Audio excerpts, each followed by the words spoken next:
Nkulamusiza mu linnya lya Mukama waffe Yesu Kristo yezo omusumba Mwanyi David tukomyewo nate ku musomo gwaffe ogw'okwogera ku kusaba nga kibuuzo ekikulu kigamba okusaba kye ki? Okusaba mu bigambo ebifunda ennyo kwe kwogeraganya ne Katonda ng'omuntu oyogeraganya ne Mukama. Kitwaliramu okwogera era kitwaliramu n'okuwulira. Kiringa omwana bw'aba ng'ayogera ne muzadde we, ng'ayogera ne taata we, ng'amutegeeza ebizibu bye, ng'amutegeeza ebyetaago bye, ng'amutegeeza by'atya, ng'amutegeeza ebimumazeemu amaanyi, ate ng'aleeta okukkiriza kwe n'obwesige bwe mu muzadde we, n'okusingira ddala ng'ayogera naye ku kunoonya obuyambi okuva gy'ali. Okusaba kitegeeza kwewaayo eri Mukama. Tekitegeeza muntu kubanja by'ayagala kuva eri Katonda. Okusaba si kwe kubanja by'oyagala okuva eri Mukama, naye okusaba kwe kukkakkana n'okwetoowaza eri ekyo Katonda ky'ayagala eri obulamu bwo. Yesu olunaku lumu kyeyava agamba nti mubanga musaba mugambe nti obwakabaka bwo bujje, by'oyagala bikolebwe ku nsi. Omulimu gwaffe mu kusaba kwe kusaba Katonda by'ayagala, si ebyo bye tuyagala, naye kwe kusaba Katonda by'ayagala bikolebwe mu bulamu bwaffe. Okusaba kabonero akalaga nti omuntu mukkakkamu yeewaddeyo eri okwagala kwa Katonda, nga kitegeeza kwesigama, kweweerayo ddala eri Katonda. Omuntu alina by'atasobola nga yeewadde eri Katonda asobola byonna. Omuntu aliko ekkomo mu magezi ge ne mu maanyi ge ne mu busobozi bwe nga yeewadde eri Katonda ataliiko kkomo. Omuntu ayambadde omubiri nga yeewaayo eri Katonda alina obusobozi bwonna. Okusaba lugendo, kutambula ne Katonda ng'ova mu nsi ng'oyingira mu nsi ey'ebyo ebisoboka n'ebyamagero bya Katonda. Ebibadde bitasoboka mu bulamu bwo ogenda kubifuna olw'okusaba, kubanga okusaba kubikutuusaako. Ekyamagero ky'otalabanko mu bulamu bwo ogenda kiraba olw'okusaba. N'olwekyo okusaba y'engeri yokka amaanyi ga Katonda gye galabisibwamu eri obulamu bwaffe. Okusaba kwe kusumula omukono gwa Katonda okukola mu nsonga z'omuntu. Kyava agamba nti obwakabaka bwe ne bujja n'asinkana ebyetaago byo okuyita mu kusaba. Obulamu bwo ne busumululwa ne bununulibwa okuyita mu kusaba. Amawanga gataasibwa ne ganunulibwa okuyita mu kusaba. Mu kusaba ebintu bibaawo, mu kusaba ebintu bikolebwa. N'olwekyo nga twogera ku kusaba, saagala okitwalenga ekyokweronderawo oba ekyokweyagalira nti nga bwe njagala. Okusaba kulinga kulya, tetulya lwa kweyagalira naye tulya olw'okubeerawo. N'olwekyo okusaba si kyakweronderawo wabula kyo kyetaagisa, kimu ku byetaago bye weetaaga mu bulamu bwo, okwogera ne Katonda kitaawo. Ng'omuntu bwe yeetaaga omukka ogw'okussa buli lunaku, bwetyo bwe twetaaga okusaba mu bulamu bwaffe buli lunaku. Nga nyanukula ekibuuzo lwaki tusaba. Olwo kitegeddeko nti obukulu bw'okusaba mu byawandiikibwa ekigambo okusaba n'ebikifaanana kiwandiikiddwa emirundi 503. Katonda yandibadde asobola okukola era alina obusobozi obukola buli kintu kyonna ku nsi, naye ekyewuunyisa nti Mukama yalondawo okukolagana naffe ng'abantu ku nsi kuno. Okusaba, mu kusaba tuba tuyita Katonda okujja okukola naffe mu partnership eyo naye wano ku nsi. Ebbayibuli egamba mu Lubereberye essuula esooka olunya olwa 26, Mukama n'agamba nti tukole omuntu mu ngeri yaffe era mu kifaananyi kyaffe, n'agamba bafugenga eby'oku nsi. Nga kino kitegeeza nti Katonda yakutonda okubeera omufuzi. Dawudi bw'onodde n'osoma mu Zabbuli ey'omunaana olunya olw'okuna okutuuka ku lw'omukaaga agamba nti omuntu kye ki, era bw'aba amaliriza ku lunyiriri olw'omukaaga n'agamba n'omukwasa byonna bye wakola okubeera nga omuntu oyo abifuga, nga kitegeeza nti Katonda yatuyita okubeera abafuzi awamu naye naddala mu nsonga ezikwataganako n'obulamu obw'ensi. Naye tusobola tutya okunyweza enkolagana eno oba obufuzi buno? Tubunyweza mu ngeri emu yokka, ng'enkolagana yaffe n'empuliziganya yaffe n'okussa ekimu kwaffe nga binywevu ddala ne Katonda. Katonda yakutonda kubeera mufuzi wano ku nsi, okubeera ng'ofugira wamu naye, naye kino okikola okuyita mu kusaba. Omutawana gwaliwo mu Lubereberye 3 Adamu bwe yaddira obuyinza buno n'abweyambulako n'abukwasa Setaani n'aba nga takyali mufuzi so nga ate yatondebwa kubeera mufuzi. Era mu Matayo essula ey'okuna okuva ku lunya olw'omunaana okutuuka ku lw'omwenda olaba nga Setaani asinkana Mukama waffe ng'amukema n'amugamba nti bw'onvunnamira ŋŋenda kuwa obuyinza buno. Obuyinza obwo Setaani yabuggya wa? Yabuggya ku Adamu, Katonda gwe yali awadde okufuga wamu naye bwe yabumukwasa mu kwonoona oba ne mu kugwa. Naye Katonda yeebazibwe. Bino ebyawandiikibwa ojja bisoma Bebbolaniya essuula 2 okuva ku lunya lw'e14 paka olw'e18 ogenda kulaba nti Yesu n'ajja n'amuggyako obuyinza obwo n'abutukomezaawo. Bw'amala obutukomezaawo ne tulyoka tufuuka abafuzi awamu ne Katonda wano ku nsi. Kaakati nno okusaba kwe kunyweza enkolagana eno. Tuginyweza enkolagana eno gye tusinga okwetaaga wakati waffe ne Katonda wano ku nsi, tuginyweza lwa kusaba. Tuba tuyita Katonda okujja okufuga wano ku nsi, okubaako by'akola. Kyava agamba nti musabe nti obwakabaka bwo bujje ne by'oyagala bikolebwe mu nsi. Mu ggulu waliyo obutebenkevu, waliyo emirembe, waliyo obulamu, waliyo essuubi. Ebyo n'agamba nti mubisabe bijje bifugire wano. Okusaba kutuleetera okunyweza obufuzi buno nga Katonda bwe yabuteekateeka okuva ku lubereberye. Njagadde kuwa ensonga esookera ddala olwaleero nti mu kusaba tuba twolesa obufuzi n'obuyinza Mukama bwe yatuwa. Oli mufuzi wamu ne Katonda okuyita mu kusaba. Ndi mu kwogera ku nsonga lwaki tusaba. Olwaleero ngenda kuwa ensonga egamba nti lwaki tusaba, kubanga Kristo yatulekera ekyokulabirako ng'atulaga obukulu bw'okusaba. Ye yennyini mu bulamu bwe yasaba. Mu Matayo essula 14 olunya 23 lugamba nti bwe yamala okusindika abayigirizwa be n'okusiibula ebibiina, Ebbayibuli egamba nti n'agenda ku lusozi okusaba. He went into the hills. Egamba n'agenda mu nsozi okusaba. Olunyiro bwe luba luggwako lugamba nti by himself and he was there alone. Bayibuli etugamba nti kino kyali kiseera kya kawungeezi.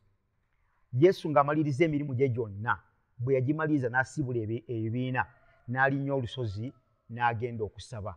Obulamu bw'okusaba mu bulamu bwa Yesu kyali kintu kikulu nnyo. Ensonga y'okusaba yali ku mwanjo nnyo mu bulamu bwa Mukama waffe. Mu Mako essuula esooka olunya 35 lugamba nti ku makya ennyo ng'obudde bukyali kiro nga tebunnakya, Ebbayibuli egamba nti n'agenda n'afuluma n'agenda mu kifo ekyesudde mu ddungu okusaba. Ku makya ennyo yasaba, eri batugambye nti akawungeezi ng'amaze okusiibula abantu n'agenda n'asaba. Wano ku makya nnyo ng'obudde tebunnaba na kukya, Ebbayibuli egambye nti n'agenda, Eyungeeza ekozesa ekigambo kye kimu nti he went, n'agenda mu bifo era n'ekozesa n'egamba okusaba. Yesu yasabanga akawungeezi, yasabanga ku makya. Mu Luka essuula 6 olunya 12 lugamba bwe luti nti awo olwatuuka mu nnaku ezo n'agenda ku lusozi okusaba. Mbu n'amalayo n'akeesa ekiro kyonna ng'asaba Katonda.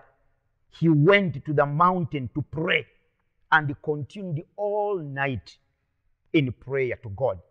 Yesu n'asaba ekiro, n'asaba ku makya, n'asaba akawungeezi. Kino kitegeeza ki? Nti yatuwa ekyokulabirako ekiraga nti obudde bwonna mu bulamu bwaffe kitugwanidde okubeera nga tusaba. Obanga Yesu yasabanga ku makya, n'asabanga mu ttuntu, n'asabanga ekiro, naffe kitugwanidde okubeera nga tusaba mu bulamu bwaffe. Yesu atuwa ekyokulabirako lwaki tulina okubeera nga tusaba. Mu Luka 5 olunya 16 Bayibuli egamba nti n'agenda neeyawula ku bantu, n'agenda mu ddungu n'asaba.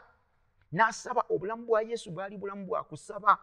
Katonda ayimuse obulamu bwo bufuuke obulamu obw'okusaba. Mu ngeri eno lwaki Yesu yali asaba? Yali agezaako okuyita obwakabaka bwa Kitaffe, obwakabaka bw'omu ggulu, okufugira wamu naye. Yesu ng'agattibwa n'eggulu ku makya, akawungeezi ne mu ttuntu ng'agattibwa wamu n'eggulu okubeera nga obwakabaka bwa Katonda bunywezebwa ku nsi. Mu Luka kyensembyayo essuula 9 olunya 17 kigamba nti awo olwatuuka ng'ali yekka n'asaba. Abayigirizwa be bamusinkana ali mu kusaba ng'ali yekka. Erinnya lya Mukama lyebazibwe. Obanga obulamu bwa Mukama waffe bwali bulamu bwa kusaba, obulamu bwange n'obubwo busaana okubeera nga bulamu bwa kusaba. obanga Yesu yasabanga ku makya nsaba Katonda kuwa amaanyi agasaba ku makya, oba yasabanga mu ttuntu nsaba agakuwe, oba yasabanga ekiro nsaba agakuwe, oba yasabanga akawungeezi nsaba Mukama agakuwe, bw'aba yalinnyanga ensozi n'asaba Mukama akuwa amaanyi olulinnye, bw'aba yasulanga ekiro ng'asaba naawe osabe. Waliwo ekitiibwa kya Mukama ekigenda okulabisibwa n'obufuzi bwa Katonda obugenda okulabisibwa. Lwaki tusaba? Ensonga gye ngenda okuwa endala gye njagala ogisse mu bulamu bwo, efuuke ekitundu ku bulamu bwo. Okusaba kugenda kukuuma nga mu bulamu bwo obw'omwoyo oli mulamu, oli w'amaanyi, ng'oli fit, ng'oli alert mu bulamu bwo obw'omwoyo.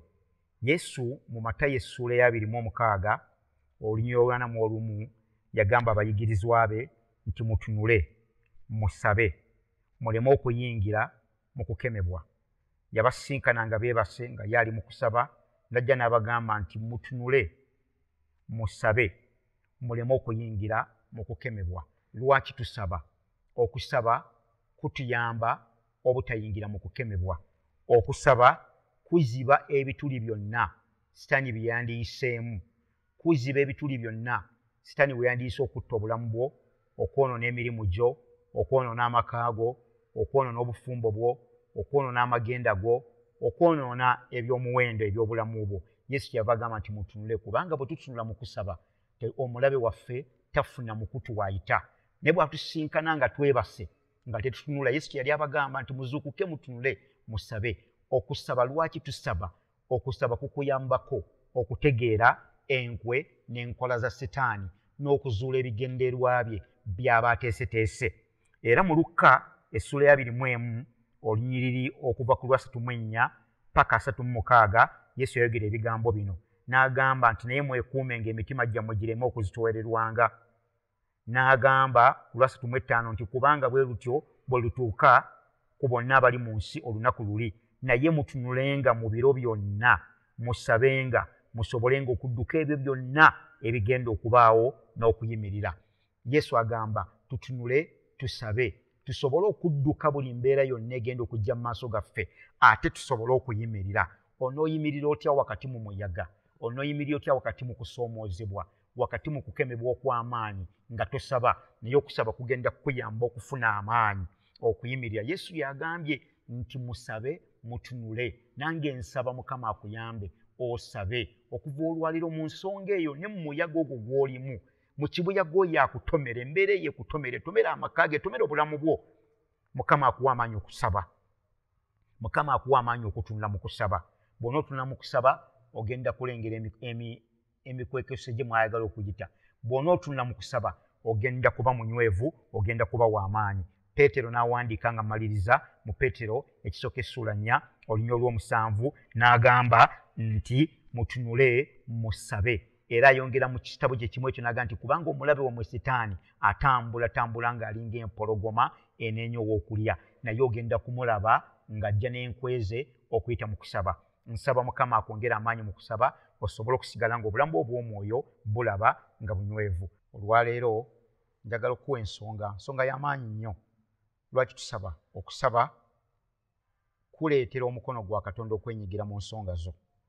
Buli lw'oyingira mu kusaba oba osumuludde omukono gwa Mukama okubeera nga gukola mu nsonga zo. Kino kya byafaayo mu Bayibuli. Mu kitabo ky'Okuva essuula ey'okusatu olunyiriri olw'7 kiwandiike wansi ojja kusomayo. Bayibuli egamba abaana ba Isirayiri baanyigirizibwa okumala ebbanga ddene. Era olunaku lumu ebyawandiikibwa bigamba nti Mukama n'alaba okukaaba kwabwe. In fact n'alaba okubonaabona kwabwe. Ekisinga obukulu n'agamba nti n'awulira okukaaba kwabwe kwe baakolebwanga obubi abaali babakoza emirimu. Ekigambo kino okukaaba kwabwe tekitegeeza nti ne bawoowoola buwoowoozi oba ne basiita oba ne beesansaabaga. Ekigambo kino okukaaba kwabwe kwali kusaba kwabwe nga bakoowoola Katonda. Era Bayibuli egamba nti Mukama n'agamba n'enzika okujja okubayamba. Era mu lugendo lw'abaana ba Isirayiri bw'osoma mu ssuula 14 nga bakatandika okutambula okugenda, Bayibuli egamba nti Falaawo n'abagoberera n'amagaali ge bagenda okutunula emabega nga Falaawo abagoba emisinde egitagambika. Ne balaba nga ate mu maaso waliyo ennyanja nga bagenda kufa. Ebyawandiikibwa bigamba nti ne bakaabirira Mukama Katonda. Era okaaba okwo si kusiita busiisi, naye kukaaba okw'okusaba bayibuli egamba mukama n'awulira nakka okuyamba obulamu bwabwe. Buli lwe tukaabirira mukama mu mbeera yonna, obanga waliwo obulabe obukwetoolodde, obanga waliwo embeera ekunyigiriza, koowoola Katonda, kaabirira Katonda. Okusaba kugenda kuleetera omukono gwa mukama okujja okuleeta obulokozi mu bulamu bwo. Olwo kitegeddeko ku musajja ayitibwa Yona, mu Yona essuula ey'okubiri olunywa olusooka, ng'ali wakati mu lubuto lw'ekyennyanja. Ki ekyamujja mu lubuto lw'ekyennyanja? Lukwata eyali emukutte yali teyinza kumuta senga yasirika busirisi wakati mu mbeera. Newandibadde oli mu mbeera ng'eringa eya Yona, ng'oli wakati mu lubuto lw'embeera, ng'embeera ekuzinzeeko bw'eti. Nkusaba kola ekintu kimu kyokka, koowoola Katonda, saba mukama agenda kuwulira eddoboozi lyo, si nsonga onoobeera wa. Imagine ng'oli mu lubuto lw'ekintu, mu lubuto lw'ekyennyanja. Bayibuli egamba Yona n'akoowoola mukama Katonda we ng'ali mu lubuto lw'ekyennyanja. Bayibuli egamba Katonda n'amuwulira. Naawe mukama agenda kukuwulira. Era nsaba si nsonga oli mu lubuto lwa mbeera ki. Oyinza okuba nga waliwo embeera ekukutte ng'olabira ddala yakumira, tokyasobola kusana kwekyusa. Nkusaba weegaganule okoole Katonda omulamu. Okusaba kugenda kukujja mu mbeera, kugenda kuleeta omukono gwa Katonda gukutaase. Emabegakawo nayogera ku Peetero bwe yali mu kkomera, ab'ekkanisa ne basaba. Kyali Mbikula Batume essula 12 olunywa olwokutaano. Bwe baasaba ab'ekkanisa, ekkomera lyaggulwawo wadde baali liriko abakuumi bangi. Newandibadde nga waliwo ebikutayiza bingi, naye okusaba kugenda kuggulawo ekkomera lyo. Ago ge mawulire amalungi ge nnina gy'oli. N'ekyensembyayo mu kusaba, Yakobo mu ssuula ey'okutaano olunywa olw'e17 ne18 lutulaga omusajja wa Katonda gwe bayita Eriya. Bayibuli emwogerako nti yali alinga nga ggwe, nga munafu nga ggwe, nga muntu nga ggwe, alina omubiri nga ggwe, alumwa enjala akoowa. N'ebyandikwa bigamba Eriya yakola ebintu bibiri ebyakyusa ebyafaayo. Agamba nti n'asaba, n'agamba nti enkuba teetonnya okumala emyaka 3 n'ekitundu. Mukama nakka n'akwata ku ggulu n'etatonyesa nkuba. Era Bayibuli yennyini egamba mu lunywa oluddako nti Eriya n'asaba nate, Mukama n'asumulula eggulu. Okusaba kugenda kusumulula ebintu ebadde bikutte mu lugendo lw'obulamu bwo. N'olwekyo nkusaba, ddayo ku maviiviigo, ddayo mu kifo kiri ekyokusabiramu, totendewererwa, toggwa mu maanyi, tozirika. Okutambula, okubeera omugumiikiriza era okubeera afuddeyo okuba ng'ogoberera okusomesa kuno kwe tutambudde akagendo kano ffembi. Weebale nnyo, weebalire ddala, era nange nsaba Mukama akole bulungi, obulamu bwo buleme kusigala kye kimu, obulamu bwo bufuulibwe, omukono gwa Mukama gukke gukyuse obulamu bwo, amagenda go Katonda agakyuse. Ekyawandiikibwa kiri mu Byomumirembe ekyokubiri essuula ey'omusanvu olunywa olw'e14 kigamba nti abantu bange abatumiddwa erinnya lyange bwe banaasabanga, bwe baneenenyanga, bwe banaakyukanga okuleka amakubo gaabwe amabi ne bansaba, agamba nti anaawuliranga ayima mu ggulu n'awonya ensi yaffe. Beera omu ku bantu abagenda okuyimirira ku lw'ensi, kubanga Mukama akuyigiriza okusaba, abagenda okuleetera ensi yaffe okuwonyezebwa. Ensonga gye nsembyeyo olwaleero nga tumaliriza omusomo gwaffe guno gwe tutambudde naawe okumala akaseera kano, manyi nti ebisigadde Katonda ajja kugenda ng'akusomesa, ng'akuyigiriza n'okusinga bw'oyize. Kyensembyayo, okusaba ky'okugenda okukola mu bulamu bwo, okusaba kugenda kukyusa obulamu bwo bwongere okufaanana obulamu bwa Mukama waffe Yesu Kristo. Ekyo kikubireko ne mu ngalo, kubanga mmanyi nti obulamu bwo bwe bufaanana obulamu bwa Yesu bugenda kuba bulamu obukyusiddwa, bugenda kuba bulamu obwegombesa, bugenda kuba bulamu abantu bonna bwe baagala okuliraana. Wali oyagaddeko abantu bakuliraane, wali oyagaddeko abantu batambuleko naawe, obulamu bwo senga Kristo alabisibwa mu bwo kigenda kubeera kyanjawulo. Ekyawandiikibwa ngenda kuwa ebyandikwa 2 webiwandiike, ngenda kusomako kimu tumalirize. Luka essuula ey'omwenda olunywa 28 okutuuka edda ku lwa 36, ne Makko essuula 9 okuva ku lunywa olwokubiri paka ku lunywa olw'e13. Ekyafaayo kino kyogera ku Yesu bwe yali n'abayigirizwa be nga balinnye ku lusozi okusaba. Yagenda n'abayigirizwa 3 n'ayambuka nabo ku lusozi okusaba. Bw'ona osoma ennyiriri ezo kanzikuddiremu Luka essuula 9 ne Makko essuula 9, naye mu Luka 9 ziri ennyiriri 28 okutuukira ddala ku 36, ate ne mu Makko ziri essuula 9 okuva ku lunywa olwokubiri paka olw'e13. Ne ngenda kusoma ennyiriri 2 zokka mu Luka 9, nsome olwa 28 n'olwa 29 owulirize. Agamba nti awo olwatuuka oluvannyuma lw'ebigambo ebyo nga wayise ennaku 8, n'atwala Peetero ne Yokaana ne Yakobo n'alinnya ku lusozi okusaba. awo bwe yali ng'asaba ekifaananyi ky'amaaso ge ne kiba kirala n'ekyambalo kye ne kiba kyeru nga kimasamasa. Ebiddako wano Bayibuli etulaga nti ekitiibwa kya Mukama bwe kyakka n'abayigirizwa bano abasatu be tulabye omubadde Peetero ne Yokaana ne Yakobo, Bayibuli egamba nti obulamu bwabwe ne busaanikirwa ekire. Nsaba ekire ky'ekitiibwa kya Katonda, ekire ky'okubeerawo kwa Mukama waffe mu kusaba okwa buli lunaku mu kisenge kyawo w'osabira. Era nsaba Katonda akwawulira ekifo ekyo kibeere ekifo kya njawulo. Ekifo ekyo buli onookigendangamu ekire ky'ekitiibwa kya Mukama kikumaamire. Mu Luka essuula esooka olunywa 34 n'olwa 35 malayika bwe yali ayogera eri Maliyamu yamugamba nti amaanyi g'omuyinza w'ebintu byonna gagenda kukusiikiriza. Maliyamu yali amubuuza kigenda kubaawo kitya. Nange nsaba mu lugendo lw'obulamu bwo obw'okusaba ekitiibwa kya Mukama kikusiikirize. Ekitiibwa kya Mukama kikusiikirize. Ekire ky'ekitiibwa kya Katonda kikusiikirize. Obeere omu ku abo nga Yokaana ne Peetero ne Yakobo Mukama waffe be yalonda okwolesa ekitiibwa kye. Mu kusaba olinga ayawuliddwa.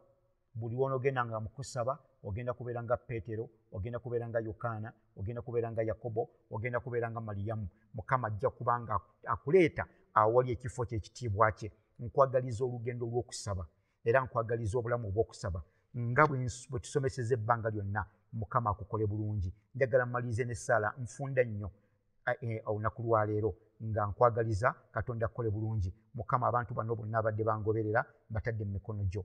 Bawe obulamu obw'okusaba, obulamu obukyusiddwa, obulamu obw'omukono gwa Katonda nga gukola mu nsonga z'obulamu bwabwe. Mu byonna obulamu bwabwe bukyusibwe ng'abatume bwe tubalabye, nga Yesu bwe twamulabye. Mukama ba-experiencinge amaanyi ag'okusaba mu nsonga zaabwe zonna. Nkwebazizza Mukama mu linnya lya Yesu Kristo Mukama waffe. Mukama akumpeere nnyo omukisa. Tulisinkana olundi. Ngoberera, nkusaba olaikinge ate osubscribinge. Tujja kubeera ba mukwano nnyo. Mukama abampeere nnyo omukisa.